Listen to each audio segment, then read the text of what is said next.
Hey guys, welcome back to my channel, and if you're new here, welcome. My name is Wendy, and this is like another video in my clinical playlist to make sure that you follow along if you're interested in learning like more and coming along with me in my experience in finding a clinical preceptor for my F&P clinical rotations, as well as going through the experience of clinicals in 2020. Not yet.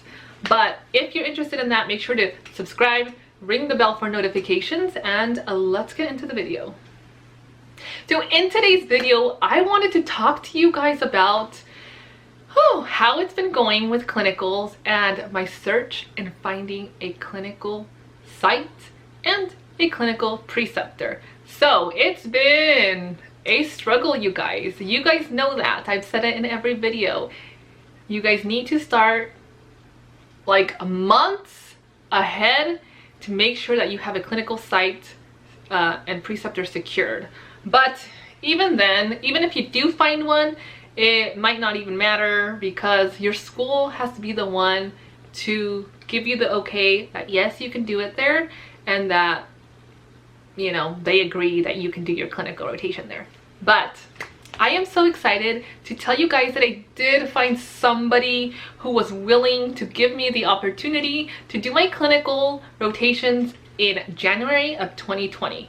And like I said in my last video, if you guys haven't seen that, check it out. I talk about more like clinicals and what is expected in my clinicals, like how many hours and what kind of preceptor I can have and all that. I go into detail in that video, so if you guys want to check it out later, it'll be linked up here. But I found somebody who finally said yes to me, you guys. I am so happy. And I actually went about it a little bit different this time around than in April. In April, I kind of just gave up too quickly, and I didn't want to stress out about it because I had like classes going on, and even though I have classes now, it's like I'm already getting to the end of my courses itself. So I just finished my course yesterday, and now I'm going to take my last actual course next week, and that's 5 weeks long. So then I was like, okay, this is like perfect timing where I don't have to be stressing about looking for a clinical site and a clinical preceptor while I'm trying to learn all this crazy massive amount of information in short amount of time. What I did was actually, like I said, a little bit different. I started sooner, and I started calling a lot of the sites again, and honestly, nobody returns your call. Nobody returns your call because you are just a student. You're like the last person on their list who they really need to get back to, you know? It's not like you're their priority. You're the student, and you're gonna have to be super persistent and try to get somebody to call you back, or at least you keep calling or get their email or something, you guys. But you need to make contact with somebody. So that's the first thing I started to do. I started to call places. Of course, I started to network, and I went to providers that I knew, and unfortunately I am not able to do my clinical rotation in my workplace. That's not where I'll be doing my rotation. I'm kind of starting from scratch in another clinic that I've never even been to, but I'm up for the challenge. Unfortunately, I was not able to do it because at my workplace, because they don't have an agreement with my school, and I guess that takes way too long. So that's why I can't do it there. So I started asking providers that I knew, and unfortunately he wasn't able to get back to me. He probably honestly has like a bunch of students already lined up for him, but anyways, you know, it is what it is. But that didn't work out. The other thing I did, you guys, that I definitely need to follow up on now that I'm thinking about it. Okay, the school, you need to make sure that you ask the school for a list of clinical sites that are already approved and already have contracts with your school. Seriously, I didn't even know that they had these things. Like, why don't they just give us these lists? I don't know, you guys. But make sure that you do ask your school for these things, because I had to ask. It's not like they offered to give it to me. I just emailed my clinical advisor and I said, you know, hello, I was wondering if you guys have a list of clinical sites in California that are already approved and have contracts with the school. And they actually got back to me pretty quickly, and I was very surprised. Not because they don't respond quickly, they have actually been really good at responding, but I don't know, I thought it was just gonna take longer. Like, she responded the next day, which was awesome. Make sure you ask that school for that list. And I looked, and there's actually two. One is probably contracted because my friend is doing it here, but the other one I was surprised, and I do know that provider, I just didn't ask. But I need to follow up on those two providers to have a backup, because technically when you are looking for a clinical preceptor, you're not just supposed to look for one, you're supposed to find multiple preceptors who are willing to precept you, just in case one doesn't go, you know, the way it was planned, like one wasn't approved or something happens, you at least have a backup. So I do need to follow up on that, because right now I only have one. So I'm gonna follow up on that tomorrow, like for sure, you guys. So to recap really quick, I started calling clinics, started to network, and I started to ask providers that I knew. And also I asked my school for that list of clinical sites that are already approved and are part of the school's contract already. That's very important.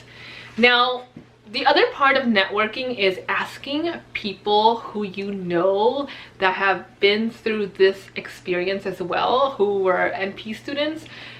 I think it's important that you ask them as well.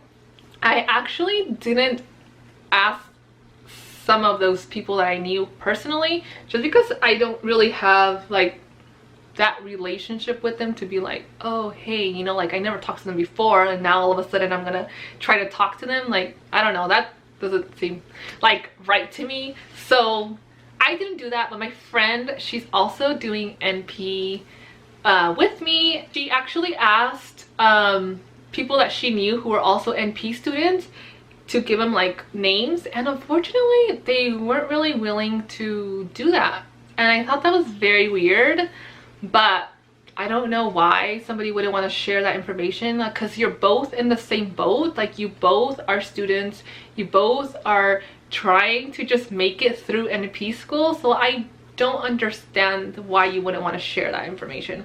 You know, it's not like they're gonna vouch for you, you're just gonna give them the information, and then you find the time to talk to that preceptor and see if they're willing to precept you. But anyways, I don't know why people don't want to give the information. But that's something else that you can do. The thing that I did was that whoever I felt comfortable with, I would ask them like, do you guys know somebody who, you know, could help us? So thank God for my coworker. One of my coworkers from the past, she gave me the information. She had told me, it's crazy, she had told me like her aunt's her aunt had done her clinical precepting in that clinic, and she gave me a name, she gave me a number who to talk to.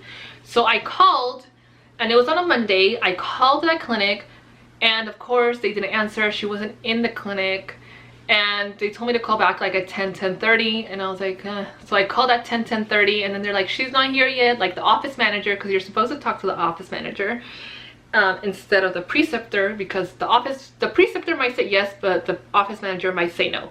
So I wasn't able to talk to the office manager, and they're like, okay, well just leave me your number and I'll have her give you a call back. And I was like, okay, I'll give you my number. But really, I was like, they're not gonna call me back. Like, why would they call me back? But it's like, I hope they call me back. And like 3 hours later, she called me back, thank God. So she asked me all the questions, like, okay, like, yeah, we have students. We've actually just hired 2 students that were doing their clinicals here. I've recently just hired them. And I was like, oh my God, okay, so, you know, that's good. So she's like, you know, what kind of preceptor do you need? So I gave her all the information, like it could be an NP, PA, MD, blah, blah, blah, blah. And she was like, right away, she's like, okay, so what hours, how many hours do you need? What days can you work so I can start building your schedule? And I was like, oh my God, this is like, it's like she really wants to help me. So, so grateful. So she's like, I'll get back to you in about a week, just to make sure that, you know, the person that I have in mind actually wants to precept. And I'm like, okay. So she calls me back the next day and she says, yes, the PA will precept you. And I was like, what? I'm like, yes, yes. I'm like, okay, I'll email you all the information. So we're emailing each other back and forth, and I'm just so excited. She, within 3 days, she gave me all the information I needed to input into my in place, which is something else I'll talk about in another video because it's just way too much information.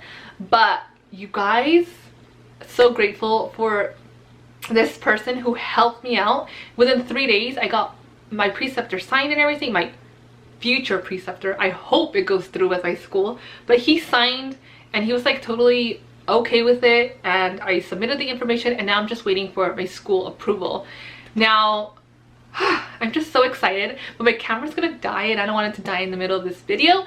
So you guys, if you guys have any questions, make sure to comment down below, like this video, make sure to subscribe, ring the bell for notifications, and there will be more videos talking about my clinical experience, my search in finding a clinical preceptor. I'll definitely keep you guys updated, but I will see you next week.